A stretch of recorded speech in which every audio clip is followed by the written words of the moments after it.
everyone, Loremaster of Sotek here, and it's finally time to talk in detail about Slaanesh.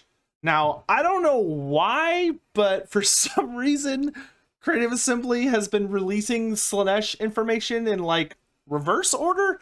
So instead of doing what makes sense, which would be to do the faction reveal or faction mechanics, and then do like the roster, and then do the legendary lore specific faction effects, they did it backwards. So they did Nakari's faction effects and lore effects, then now the roster, and then I guess at some point down the line we're getting the faction reveal, or the like Nakari or the Slaanesh races reveal. So I don't know what's going on with the order there, because we're learning things in like such a weird order.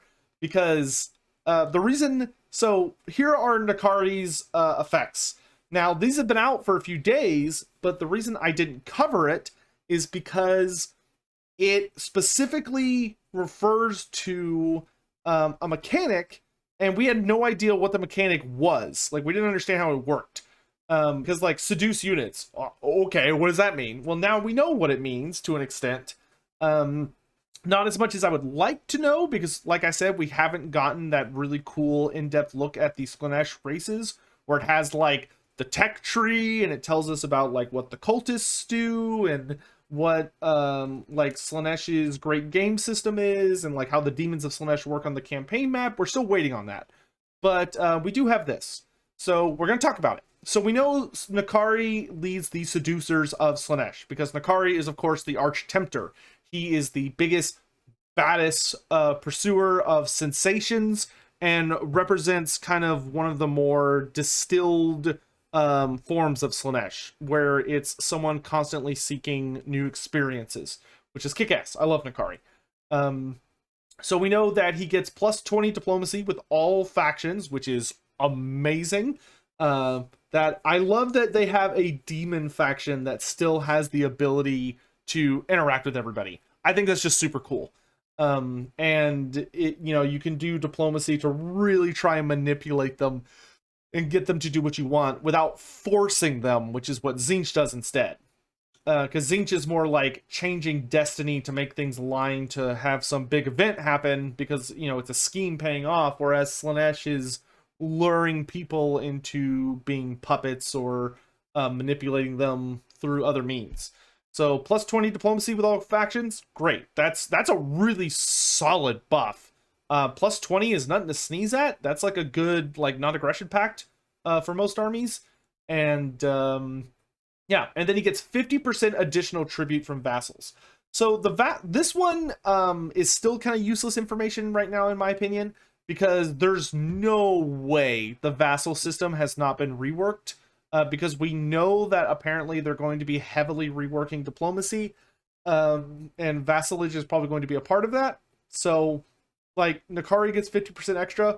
That's great. We don't really have a lot of information on how vassals have changed, but, you know, hopefully there's a really good system in there to have units, or have your vassals be a much more consistent and desirable thing. Because, like, who uses vassals in Total War Warhammer 2, right?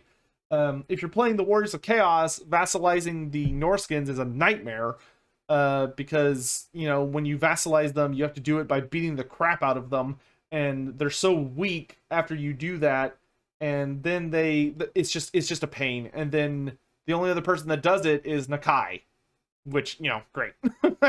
And because that's such a great system. So, you know, I don't really care about this right now. Hopefully it'll be improved though, and then I'll like it. And then for his Lord effects, actually some pretty good stuff. -4 leadership to anyone in the region with Nakari. That's great. That's not, you know, it's not crazy, but anything that helps stack with fear and other stuff is going to be great, especially for demons who have like a lot of fear and terror, because everything causes fear. Then Seduce Units. So we have learned in the roster reveal, which we'll go over in just a minute, that apparently Slaanesh has a super freakishly powerful mechanic called Seduction. And the Seduce unit system is that when you go into a battle against an enemy, you have the ability to seduce enemy units.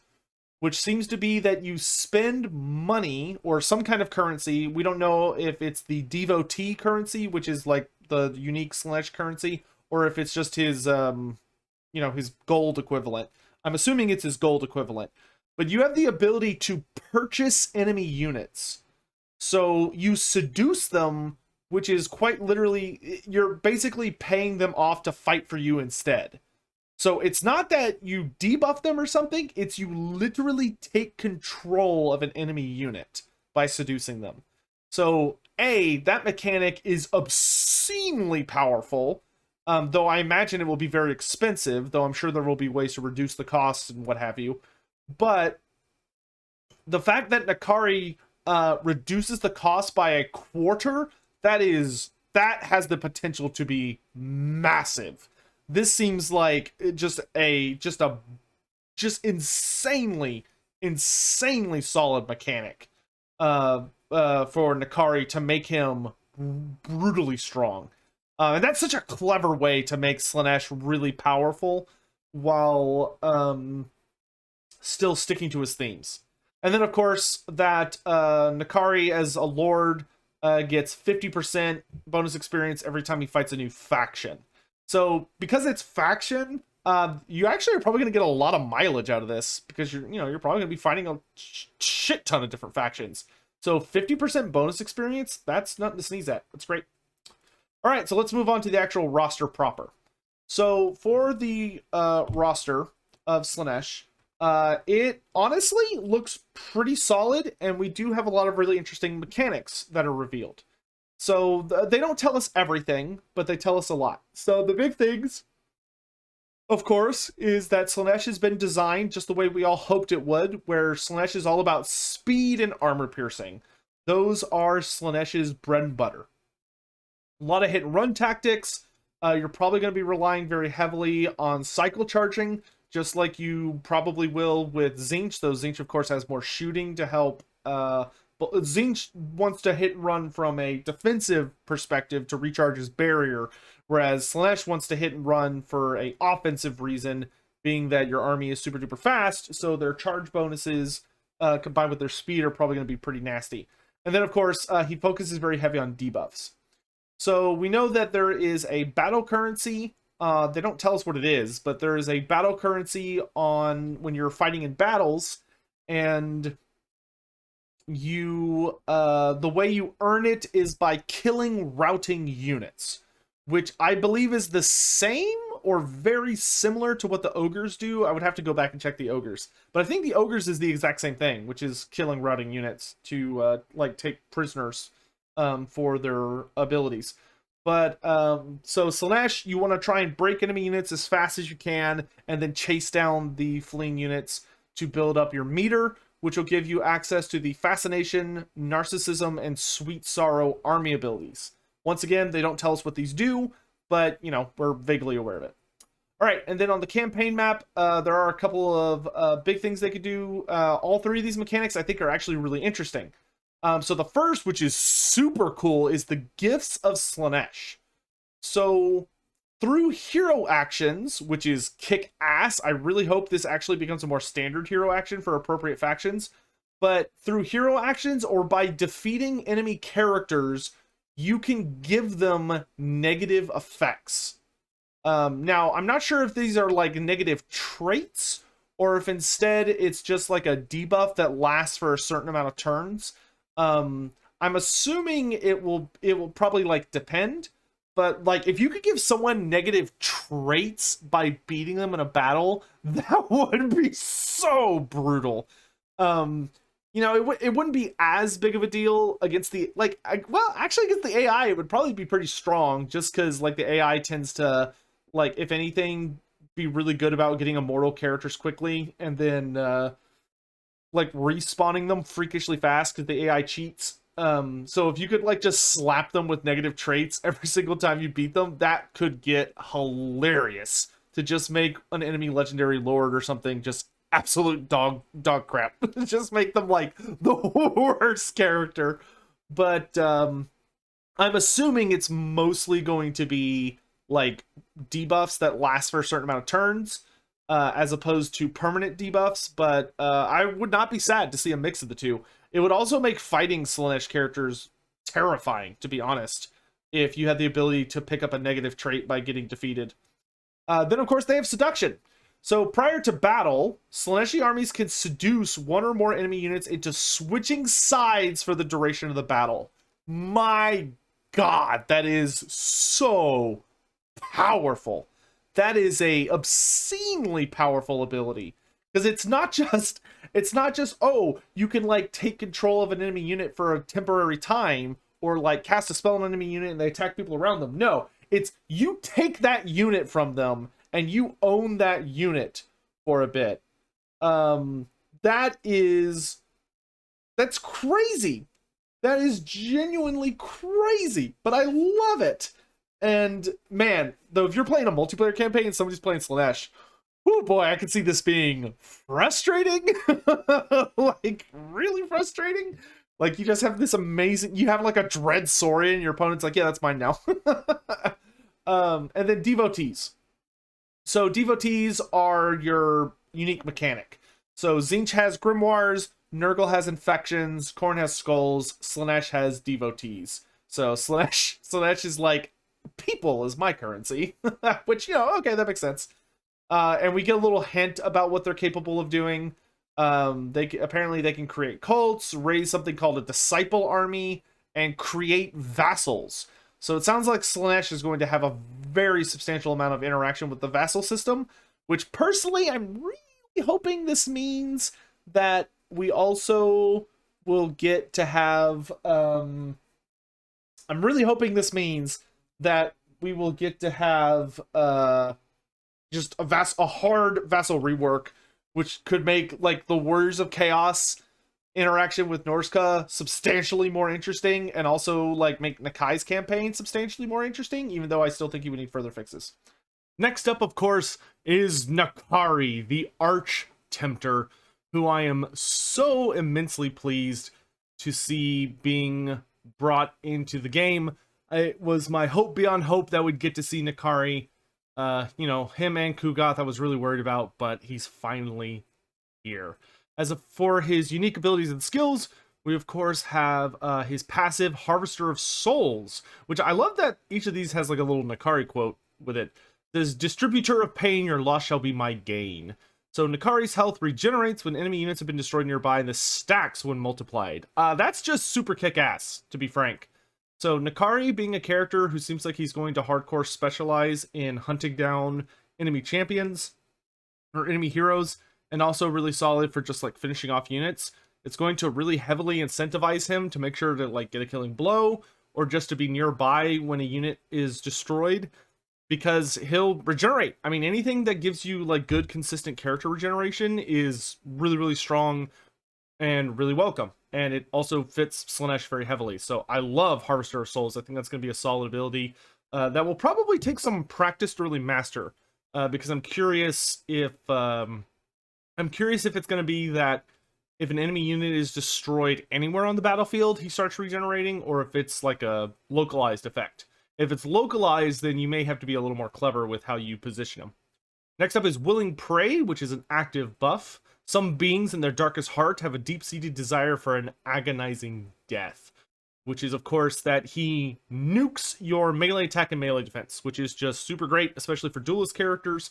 And Nakari really should be kind of one of the ultimate duelist characters. That's kind of Slaanesh's,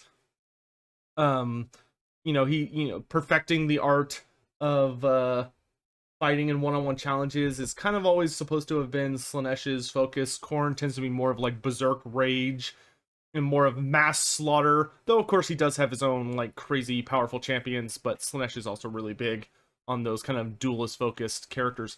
And then they give him the Whitstealer Sword, which is really, really cool.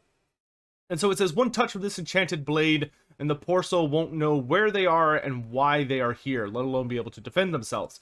So this is actually really awesome. I talked about this on a stream not too long ago, that there's actually a relationship between Nakari and Skarbrand, which revolves around the Whitstealer Sword. And basically it was that the gods kind of, Khorne and Slaanesh had a bit of a bet about if their most powerful demons could who would win. So Nakari actually fought Skarbrand, and to arm Nakari for the conflict, Slaanesh had created the Whitstealer Sword, which was a horrifically powerful weapon, created in Slaanesh's Palace of Pleasures, that was quenched in Slaanesh's very own blood, and it was kind of the ultimate weapon of passion. But as the story goes, passion, no matter how brightly it burns, is not so destructive as just rage. So while Nakari was armed with this deadly weapon, it wasn't enough to give him an edge over Skarbrand, and Nakari was defeated. So the Whitstealer Sword is available in the 8th edition Demons of Chaos Codex as just like it's just a weapon you can upgrade your Keepers of Secrets to have, but its lore is tied to Nakari. So I'm really, really happy to see it upgraded to being his unique weapon again. And this thing, when you activate it, it's an active ability you can trigger that increases his base damage and his armor piercing damage. So Nakari is just going to hit super duper hard and does not give a butt about armor. On to the generic characters. So first we've got the Exalted Keeper of Secrets, which, as many people have pointed out, after I had my big confusion moment watching the Enter the World of Slaanesh trailer, is basically the Salaxi Hellbane model. It's not exactly the same as Salaxi Hellbane. There are some notable differences, but it's very heavily inspired by his design, which I think works great. So the Exalted Keeper of Secrets is just a big spooky Levenger Lord, who they're quite quick, and they specialize in fast attacks and really, really heavy armor piercing, which is fantastic. That's what you want Slaanesh to specialize in. And you can run them with either the Lore of Shadows or the Lore of Slaanesh, which we've seen the Lore of Slaanesh talked about way back during the Lores of Magic reveal for Total War Warhammer 3. Now, this is interesting. This is a big note. So we have learned that when it comes to the Demons of Chaos armies, all the Exalted Lords, you cannot recruit them directly.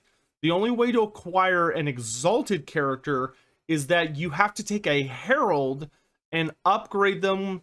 You have to earn a significant amount of experience, and you will be presented with the ability to upgrade them. I think this is really kick-ass and is a great design, in my opinion. Because the thing for me is, I think a lot of armies kind of struggle often with having a Lord choice that is just way better than all of the others. Maybe because it has access to a really powerful mount, or the character themselves is just obscenely powerful. And I actually like when they say, okay, you can have this character a whole bunch, but you have to earn it. You know, personally, I'm a really big fan of the fact you have to unlock the Slaanesh Mage Priest in the Lizardman campaign. And I think doing the same thing for the Exalted Demons is great. I'm a super big fan of this. Like, from a lore standpoint, I don't particularly recall any stories about Heralds upgrading to greater demons, especially Exalted greater demons, but to be frank, it doesn't, like, it's by no means out of the realm of possibility. All demons are literally just fragments of their gods that, based on like the size and the definition of the fragment, has particular traits. But there's really no reason that their god could not literally seize one of those shards and alter its properties to make it suit like another purpose. So the idea that a herald becomes so impressive in the eyes of their god that they are, you know, swollen with enough power to turn into an exalted greater demon, I think that makes perfect sense. And like, I don't recall it ever happening, but I could definitely see it, and I think it's really awesome. And the cool thing is you don't have to do it. Like, if you already have an exalted greater demon, or like the army you're running, you just don't want it, or maybe you really want to focus on keeping the herald as they are, because we know the heralds are probably going to have access to some different abilities and skills, then you can just keep them as a herald. You know, if you want them to have mounts, so maybe that they're faster, or they have like a different role within the army, then you don't have to transform them into an exalted greater demon. I think that's amazing. I also think this is 100% confirmation that we're going to get Warriors of Chaos Lords who can become Demon Princes. I think that is so guaranteed at this point because the mechanic is now in the game. The ability for a Lord to transform into another type of Lord. Like, this is Demon Prince is 100% confirmed. I don't know if we'll ever see Demon Princes for the Demon factions, but for the Warriors of Chaos, to me, that's easy slam dunk prediction. So I'm actually more excited to see the Demon Prince rendition of this, but to me this just feels like a test drive or a proof of concept for the Warriors of Chaos having access to a similar mechanic, and I'm really excited for when we get to eventually see that. Who knows, maybe even Norska will have access to it in a way, though for Norska it's a little bit more finicky. In any event, on to the Herald of Slaanesh. So the Heralds are of course ascended demonettes. They are also sorceresses. So they can take the Lore of Shadow or the Lore of Slaanesh. And then they have access to special Locus abilities, which they will not have as their Greater Demon variants. So you can give them Grace, which is a ward save that greatly improves melee defense and physical resistance. You can give them Swiftness, which improves charge bonus speed and charge speed. And you can have Beguilement, which reduces enemy leadership and melee defense. Now, I would have to guess that since these are loci, all the heralds are going to have them. I believe every single demon herald in the 8th edition book had 3 loci they could pick from, if memory serves. And I'm guessing what they're going to be is you can pick one of the 3, and it locks out the other 2, and then it's like a big AoE buff. Whether it's active or passive, we'll have to wait and see. But, you know, you could build an army around how you build it, you know, especially if you're running like a hardcore chariot army, then you're probably going to want to go Swiftness. But if, you know, you have them maybe running around as more of a central character because you have like a big Exalted Secret Chariot, or you have them trying to snipe people as Seduce Units, you could go Grace. Or Beguilement, you know, is also super duper good if you're wanting them more as a support piece, depending on how you look at it. And then for mounts, they could take a Seduce Units, a Secret Chariot, or an Exalted Secret Chariot. Kick ass, great. And then they note the Devastating Flanker ability, which they talk about what that is later on, which is weird. I feel like they should have started with Devastating Flanker because it gets mentioned in like every single character, but or all the demon characters. But nope, they leave it until like super far down. Anyway, moving on. For heroes, we have the Aluris. So the Aluris is your heroic demonette, which are absolutely fantastic, and their concept art looks hideous and amazing. I'm super excited to mess around with them. As for their abilities, they of course have access to the Locus abilities, being the like the smaller herald, a baby herald, and then of course they have access to the lore of Shadows and Slaanesh, as is standard for Slaaneshi worshippers. And then they have the Steed of Slaanesh, the Secret Chariot, the Exalted Secret Chariot mount, just like the other one, and have the Devastating Flanker ability. And then last is the Cultist of Sladash. So the Cultist of Slaanesh is a little different than the other cultists that we have seen so far.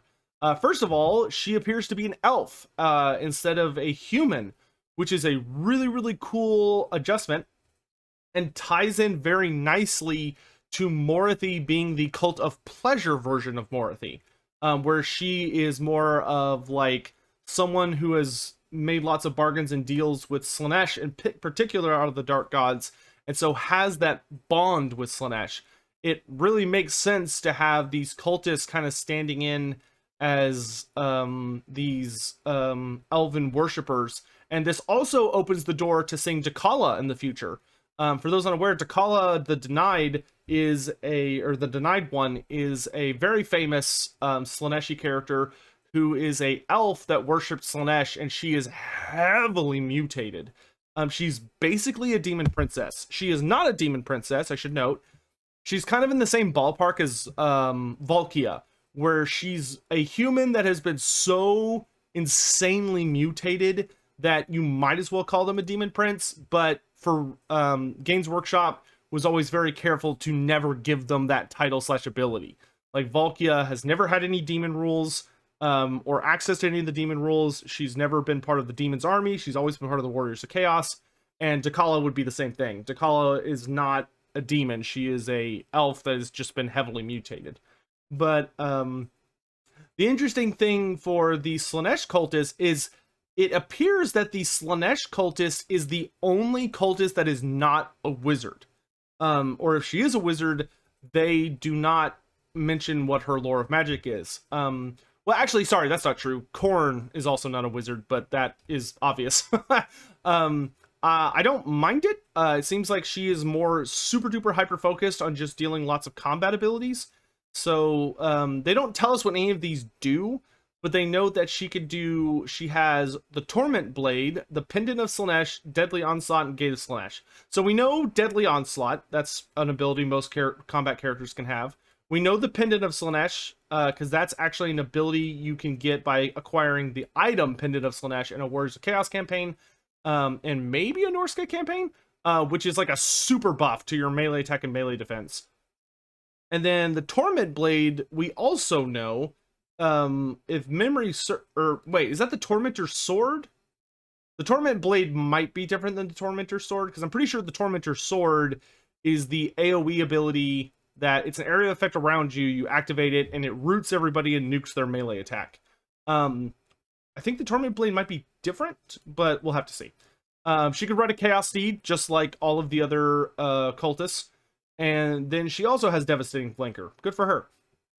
The interesting thing, though, is she does not appear to be a wizard, which I find very bizarre. Because, like, she's an elf, so she should be more magically inclined. But she also, she's Slaanesh associated, who does have powerful wizards. That being said, I'm not against the idea, especially if they're like, she's just like a super hardcore focused duelist, as opposed to the more like community focused clandestine wizard leaders that the other two cultists are of Tzeentch and Nurgle. She's more in line with the Khorne cultists, where she's more like on the battlefields, making big demonstrations out of murdering and all sorts of other stuff. She looks great. On to Cavalry and Chariots, which are, of course, the main focus of Slaanesh. That is his bread and butter. We have the Seekers and Heart Seekers. So the Seekers are the demonic version. So they are demonettes that ride on the Steeds of Slaanesh. What Steeds of Slaanesh are these creepy lizard slash insects slash anteaters slash boobs weird creatures that have very venomous tongues and are very, very fast. These were the fastest things in the universe on Warhammer Fantasy. They were movement 10, which was the absolute peak. That was as fast as you could go. But so the regular Seekers are, of course, the Demonette version. And then you also have the Heart Seekers, which are a new version that's been introduced. I was thinking of the Hellstriders for a second. So the Heart Seekers are actually a new unit. They are basically Exalted Seekers of Slaanesh. So they note that where the regular ones are very, very fast and have extreme armor piercing and poisonous attacks due to the tongues, the Heart Seekers have access to the Soul Scent passive, which vastly increases their armor piercing and melee attack so long as they are within range of an enemy unit with wavering morale or lower. So it seems like the big thing that's going to be super important for the Heart Seekers is they are going to significantly reward people that are really, really good at like pincer moves and getting in those flanks and rear charges where you slam into an enemy, and because they're getting charged from an unexpected angle while like they're fighting someone in the front, it results in their leadership tanking for a little bit. So this could be a really amazing unit, especially for people that are really good at micro, or who are very, very good at cycle charging with cavalry. Slaanesh is going to be very, very heavily rewarding those kinds of players, just like Tzeentch will. And of course, the fact that they have poisonous attacks on top of all their other nasty stuff is just crazy. It also notes that they have armor-piercing missile damage and base missile damage. I'm assuming the missiles is their tongues? I don't know what else they would be shooting. I don't remember them having a shooting attack in tabletop, but maybe I think their tongues maybe could like shoot or something like that. I don't remember, but they have some kind of armor piercing and they have some kind of armor piercing missile, which sounds horrifying. I'm gonna guess it's their tongues, but they might also be able to shoot something or like throw spears of some kind at you, but I'm thinking it's the tongues. So yeah, gross and also amazing. I'm super excited to see those in action. Then we have the Hellstriders of Slaanesh, which are the mortal version, and there is the spear version, which are the guys with the super crazy mutated hands that look super amazing and also remind me very much of the Chaos Marauder from Warhammer Online Age of Reckoning, because you could mutate your arm into different forms, so this reminds me a lot of that. And then there's the not as mutated version, which wield the whips, which are known as Hail Scourges. So Slaanesh's mortals are very heavily like Marauder inspired, as opposed to the more traditional like bulky full color armor that you see with the others. But they look fantastic. They ride steeds of Slaanesh into battle, and once they get on a steed of Slaanesh, they can never ever get off, which is terrifying and also kind of awesome. So they're a nice early tier unit, super duper fast, poisoned attacks because they ride on steeds of Slaanesh, and then they have the Soul Hunter's passive, which the Soul Hunter passive is really solid. It increases their damage resistance, so a ward save, leadership, and charge bonus for every kill they make. So this is actually a really fun unit that I love, because one of the cool things with it is that you could literally use them to chase down breaking enemy units. So like an enemy unit breaks and you have them run them down, get a lot of free kills to just start really stacking that Soul Hunter passive. And once they have that high charge bonus and damage resistance caused by them getting lots of free kills, you can then start throwing them really hard, either by cycle charging or just throwing them into the rears or whatever of enemy units. And those big buffs are going to really bring some benefits. Once again, very cool unit. I love their design. And then, of course, the variants are Spears and Hail Scourges, which more than likely Spears, I'm guessing, will be anti-large, and Hail Scourges will either be regular or anti-infantry, poison attacks, and they have shields. So they're your only shield option if you are talking about mounted units. And then, of course, they have Vanguard deployment, which is great. Then we've got all the chariots. So first is the Exalted Seeker Chariot, which is a big boy. So this is considered kind of the most deadly of them, at least for most occasions, because it's got the most wheels. And by wheels, I mean horrifying giant ninja star blades. But it's obviously super duper fast. It's got 4 Seekers in front, and just lots of just spikes to just ruin your day. And it's got a whole bunch of demonettes on it, and you can of course upgrade it to have characters.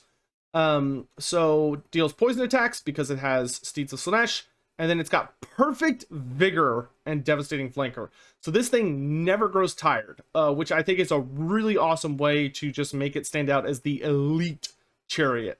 A perfect vigor chariot is terrifying, because it never gets tired, and it could just cycle charge until the sun blows up, which I personally suck at using chariots. I'm really bad at understanding like what angle to throw them in at to get a good charge without getting them stuck. But I imagine there are a number of people out there that do know how to use them properly, and this thing is probably going to be really, really powerful. I also think it's going to be an amazing mount for your Herald or Aluris, because perfect vigor is just crazy good. Next up, you have the regular Seeker Chariot. So the big thing for the Seeker Chariot, the machinery of blissful pain, is that the big thing for them seems to be that they are an actual unit. So the Exalted Seeker Chariot is a single entity. So it is a singular large chariot that just meat grinds people. The regular Seeker Chariot is not a single entity. It is a unit. So it's going to have like 2 to 3 guys, or 2 to 3 chariots running around and just, bulldozing people, which is great. But you can also tell it's like notably smaller as far as like the amount of wheels, and I think it's only pulled by 2 Steeds of Slaanesh instead of 4.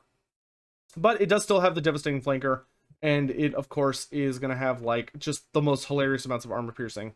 And then last is the Hellflare. So the big thing about the Hellflare that kind of separates it from the others is that this one has lots and lots and lots of blades. So it's kind of like a halfway point between the Exalted and the Seeker, or the regular one. But the Hellflare is got the Soul Scent passive. So what makes it different from the other two is that it has Soul Scent, which, as we established earlier with the Heartseekers, Soul Scent makes it where you get bonuses to your armor piercing and melee attack when you're slamming into somebody that has low wavering morale or lower. So the Hellflayer is going to be the perfect one to be targeting groups that are like wavering, or their leadership is struggling because they're like having a hard fight and you got like a big terror causer over there or whatever you're doing. That your Hellflayer is like, you really want to take advantage of a particular moment. Seeker Chariot is going to be your bread and butter chariot, and then the Exalted Seeker Chariot is your super kick-ass single entity chariot that just chews people up and spits them out. For infantry, we of course have the Chaos Furies. So the Chaos Furies of Slaanesh, they're just like all the other ones. They got Vanguard deployment, they're flying, and they got the Devastating Flanker passive. Then we've got the Marauders of Slaanesh. So Khorne has Classic Warriors. Tzeentch has Chaos Knights and Doom Knights, which are just super Chaos Knights. And then Nurgle just has regular Forsaken. Tzeentch also has Forsaken, but Nurgle, the only warrior unit Nurgle really gets is Forsaken. But he also has the most demons. So, but Slaanesh is pulling up the Marauder party, which is awesome. And they're great because they're immune to Psych, which immune to Psych is really, really, really nice on your basic frontline troops. That's a solid ability to have, to not have to worry about being terror bombed or deal with fear penalties. They can come with spears, swords, and hail scourges. I'm not sure what separates a hail scourge from. I'm assuming like maybe sword is like the basic version, spears anti-large, and hail scourge is maybe armor piercing or anti-infantry, one of the two. But they're all shielded, which is great, and like I said, being to Psych is awesome. Next, you got your Demonettes of Slaanesh. So the here we finally learn what the hell the Devastating Flanker passive is. So Devastating Flanker makes it that whenever you charge the rear or flank of an entity, you get double your charge bonus. And everything in the entire roster has the Devastating Flanker passive, except for the Hellstriders and the Marauders. Everything else has that that freaking passive. So Slaanesh is going to be king when it comes to getting those big surrounds and charges into enemy flanks and rears, because Slaanesh is just, doubling your charge bonus for an army that's probably going to have really good charge bonuses. That is nasty, and I love it. That's the kind of just decadent bullshit that Slaanesh just has got to be into. So amazing, love it, mwah, perfect. So obviously they don't have any armor. Slaanesh has barely any armor. I think someone caught a unit card shot of Nakari and he has like 5 armor. So Slaanesh is very lacking, but they're pretty much all naked running around. But they make up for it by being super duper fast. And of course, demons do have that sweet physical resistance to keep them a little safe.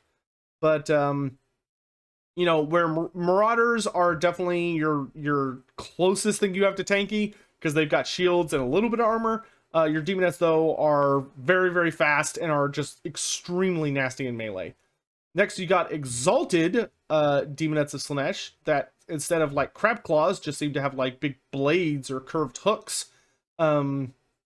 They have the Soul Scent passive on top of Devastating Flanker. So once again, if they are fighting a unit that is Soul Scent, I think, yeah, if they're fighting a unit that's wavering, they get buffs, which is just amazing. Man, Slaanesh is gonna really, like, Slaanesh seems almost completely designed around, you need to like be good at breaking up your enemy's army, hitting them from all sorts of different angles, isolating targets, and causing their leadership to fail. Because if you can get the leadership of a unit to start going down, your army gets so many buffs against that unit, which is just amazing. So Exalted Demonettes, awesome. I'm so glad we got Exalted Demons for every single type. It's really good. Then on to Monsters and Beasts, we of course have the Keeper of Secrets, which is the classic variant, based on the new AOS designs. So obviously they get access to spells from the Lord of Slaanesh, and it just lists the Lash of Slaanesh and Acquiescence, which to me seems to suggest that maybe the Keeper of Secrets does not unlock spells through the tech tree like Nurgle and Slaanesh do. Because the whole thing with Nurgle and Tzeentch. Because the whole thing with Nurgle and Tzeentch seems to be that you can get a lot of spells with them, but you have to unlock them through the tech tree over the course of the campaign.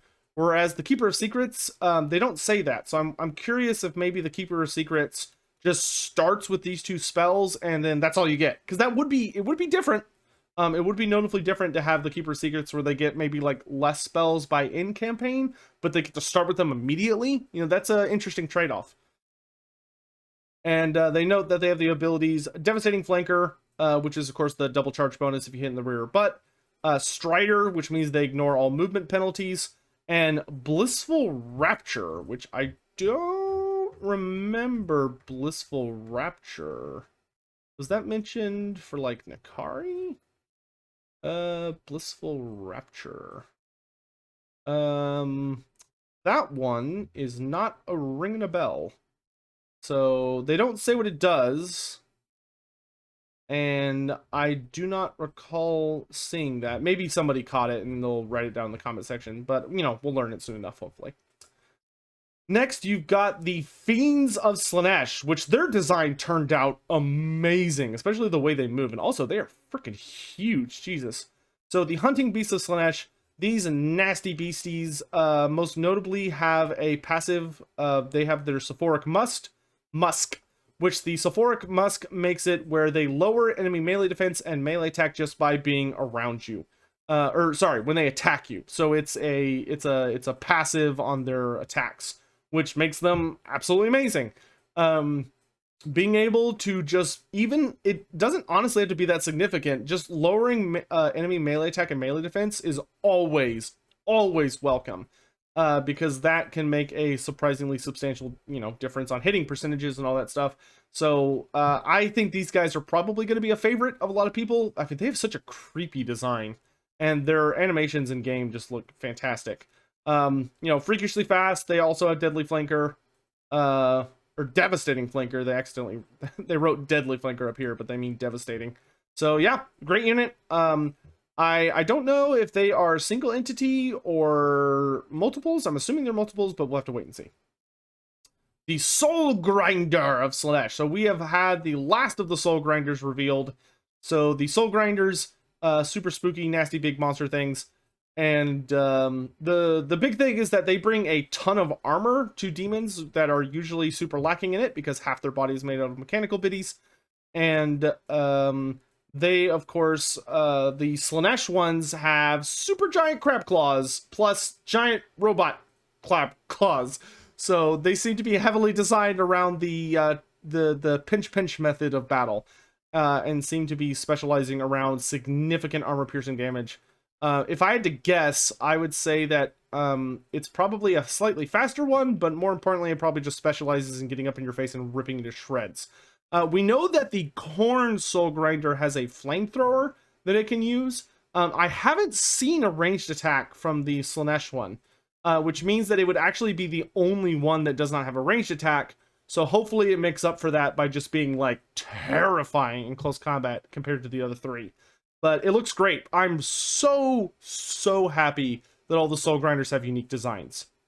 And they all have like different weapon sets. Makes me very, very happy. And then last, of course, is the Spawn of Slaanesh. So the Spawn of Slaanesh, they're unbreakable and annoying. It does note specifically for the Slaanesh one that they have a low model count. So I'm curious if they're going to be smaller model count than the other ones, or if by low model count they just mean the usual where there's like 12 of them or whatever it is. And they're just like weirdly saying that for some reason. But, Spawn of Slaanesh, like the Chaos Spawn are always their line holders. They're a unit you throw in to hold the line and mess with the enemy and keep them in place or block large things while you bring your other guys around to surround them and chop them up. But yeah, everything looks great. Honestly, Slaanesh looks fantastic. The only thing I don't like about the Slaanesh reveal, to be honest, is I don't like the order they did it in, but I've already talked a lot about that. We still haven't gotten to see like the actual faction mechanics for Slaanesh, which is weird. I'm not sure why they haven't covered that yet. Hopefully, like the only thing I can think is maybe they're wanting to do a blog about the diplomacy rework, and that's when they're going to talk about Slaanesh. But you know, it'll get here when it gets here. The only other thing that I was a little disappointed by is they don't reveal what Fascination, Narcissism, and Sweet Sorrow do, which those are, of course, the 3 army abilities that Slaanesh has access to. I could be wrong, but I feel like with the other 3 gods, they actually told us what and the ogres, actually. I believe they told us what the battle abilities did, but maybe I'm misremembering. I know for the ogres they did, but I could have sworn they also did for the other dark gods. So the only thing I really did not like about this article is this article felt like it was not put together correctly. It feels like whoever put this article together did not do a good job of making sure that all the things they revealed were actually talked about. And that there seems to be a number of mechanics mentioned or abilities revealed, and then they just don't explain what they do. Not a huge deal. Obviously, we're going to be able to get our hands on the game in less than 2 months, which is crazy. It'll be free, or it's free. It'll be out to everyone. Well, it'll be free if you have Game Pass, but it'll be available for everyone in less than 2 months. Isn't that wild? I can't wait to get my hands on it. I cannot wait. So that's gonna be it for Slaanesh. I want to apologize again for getting this video out so late. I've been busy with a lot of stuff and had to like go visit family in Houston and just stuff, life, things. So thank you all so much for watching, and I hope you all enjoy Slaanesh. Let me know what you think down below. Like, is there anything in particular you're most excited for? Are you on Team Slaanesh, or are you unconvinced about something? And what do y'all tell me what y'all think about the evolving Heralds? I'm very curious to know what y'all think of the Heralds evolving into Exalted Lords as an option instead of just having flat access to an Exalted Greater Demon. Because honestly, I feel like most people would just always pick an Exalted Greater Demon. So the fact you have to earn it, I do think is really interesting and better. But I'm really curious to hear what y'all think. And I also, do you think I'm right about the Demon Princes? I think I'm right about Demon Princes. But that's going to be it for me. Thank you all so much for watching, and I'll catch you guys next time. Bye!